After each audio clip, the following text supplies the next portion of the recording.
Hey, Canucks fans, simple question for you today. Are Canucks tickets too expensive?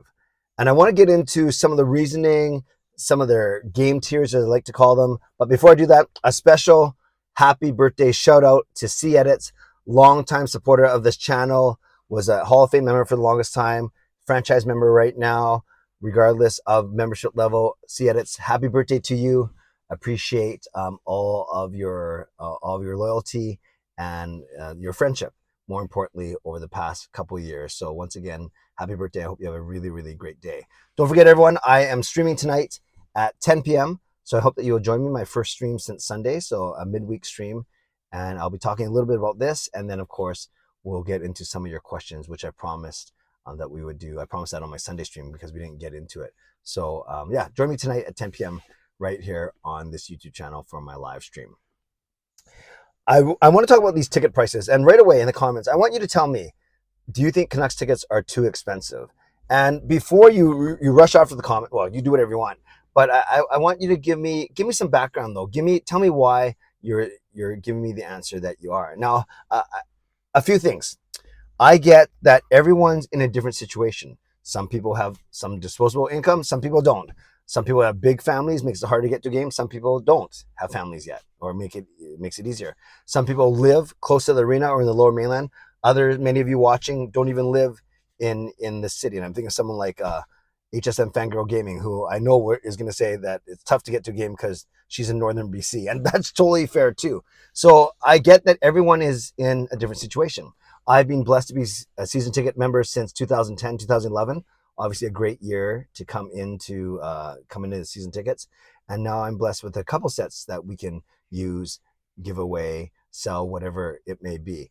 And I choose to spend, as I always say, I choose to spend that amount of time, energy, and money on the team, and that's my choice. I would never judge someone for not doing what I do, for doing more, and or for someone who says no, I don't want to give any money to the team, or I want to give all my money to the team. So I'm in no position to judge that. What I do know is for the last few years of the Benning regime, they did not increase the prices of tickets across the board, just because I think it was kind of hard to justify given that the team wasn't playing well. Then in the 2 years under Rutherford, last year, I think there's a small increase. I know this year there was a pronounced 5% increase on prices across the board. So having said all that, I wanted to talk about this because the Canucks released their prices, their season ticket, not season tickets, their single game tickets for sale. On Monday it was the pre-sale, and then on Tuesday it was the general sale to general public. And then there's a lot of outcry, especially on Twitter, that, oh man, these games are so expensive. It's very unaffordable to go to a game right now, and that might be fair if that's your perspective. Others recognize that it is the nature of supply and demand, and if there are going to be people that buy up these tickets, then why wouldn't the Canucks charge what they can if their main if their main goal as a business is to make money? So I think that's a tricky thing, where is a lot of the quote common fans or fans that don't have as much disposable income, they feel like they are shut out of going to games because it's becoming either too corporate or only for those people that have a lot of money. And I have a lot of time for that argument. I really do. But if tickets are being scooped up as soon as they're going on sale, if there are going to be a lot of sellouts for games like Chicago and Boston and Toronto and Edmonton, then can you really blame the Vancouver Canucks for charging what they charge, knowing that they're still going to fill their arena, given that the bottom line is making money? So I think that's the dilemma. And the other question is, what kind of team are we going to watch this season? I think it's going to be a very entertaining team. I think it's going to be a lot more entertaining than last year. And I mean, on the ice, I think there's going to be a potential for more offense, better defense, which leads to more offense, and then better goaltending. So I simply think the Canucks are going to be a much better team, which will translate to more wins, which will translate to more excitement around this team. So having said all that, the Canucks they usually break down their games into tiers. I haven't seen that official breakdown yet, but I did my own breakdown. I went through all 41 home games on Ticketmaster. I took prices from different parts of the arena, and then I came up with what I think are their six game tiers. I'm going to talk about them real quick. Now, usually they break their games into 5 tiers. There's regular regular plus, premium, premium plus, sounds like a cracker, and then marquee. Regular plus, premium plus, and marquee. It seems like they added a sixth level today, not today, this year, because of who they're playing, and I'll talk about it in a sec. So I don't know what the actual title of these 6 levels are going to be, or if there are even 6 levels, but I found that there are 6 distinct pricing levels. So I'm going to go through each of them real quick. The first one, whatever you call it, marquee or marquee plus or amazing, there are 2 games in that level, and they're actually 3 days apart. There's January 20th, the Canucks are hosting the Toronto Maple Leafs, 2 days apart actually. January 20th, they're hosting the Maple Leafs, and then January 22nd, they're hosting Connor Bedard and the Chicago Blackhawks. So those are the 2 games, and they're 2 days apart, that are in the highest tier. Again, Toronto and Chicago. No surprises there. And then I saw a lot of people being sarcastic, saying, imagine if the Canucks somehow tanked properly, won the lottery, and then they could charge so much for every one of their 41 home games, not just the one that Chicago is in town with Connor Bedard. So again, Toronto and Chicago are part of the highest price tier. The second tier has only 3 games in it, and it's the 2 Edmonton games, including the home opener, and then 1 Boston game. So 2 Edmonton games and 1 Boston game, which is on a Saturday night in February. So that's tier number 2.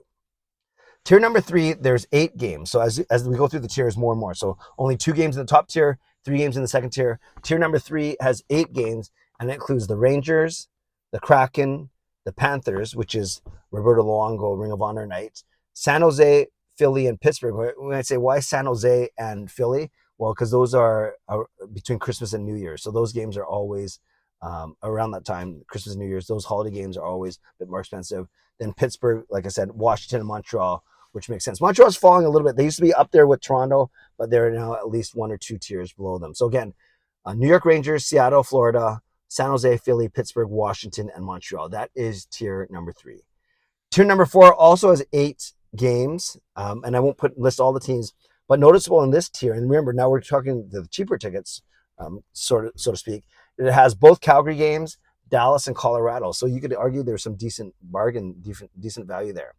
Then in the 5th tier, the second to cheapest, there's 10 games, and it includes both games against Vegas. I guess they still don't consider Vegas a draw, or maybe because they're not on weekend nights, but I think a Tuesday and a Thursday. But both Vegas, Stanley Cup champion, both Vegas games are in this second to lowest tier, tier 5, as well as Tampa Bay and the New York Islanders.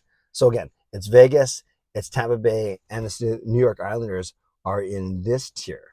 Islanders, obviously, the Horvat return, Tampa Bay, perennial favorite, and then, of course, like I said, Vegas. And then finally, in the bottom tier, also consisting of 10 games. So these are the cheapest games, but there's some bargains here. The New Jersey Devils, who I think are going to be a very, very fun team to watch. The LA Kings, who I think are a good team to watch as well. And also the Buffalo Sabres, who they might not be making a lot of noise in the standings right now, but man, Buffalo's got a lot of good young players that I enjoy watching. So I think if you're going bargain hunting, there are definitely some games there in the Devils, the Kings, and the Sabres that you could do really well on. So those are the 6 tiers.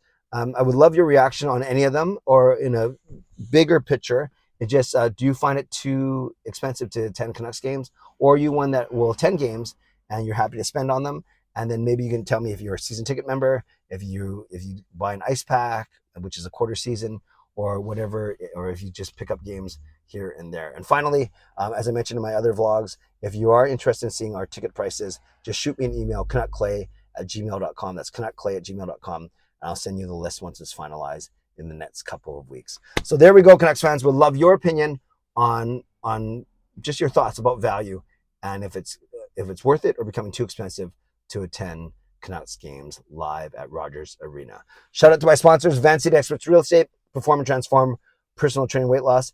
Thank you, legendary Lucas Gates, legendary Carol Bovenlander, legendary Enter Chang, Hall of Fame and franchise members as well. Thanks for all of your support, and thanks to all of you for watching, subscribing. Always appreciate you.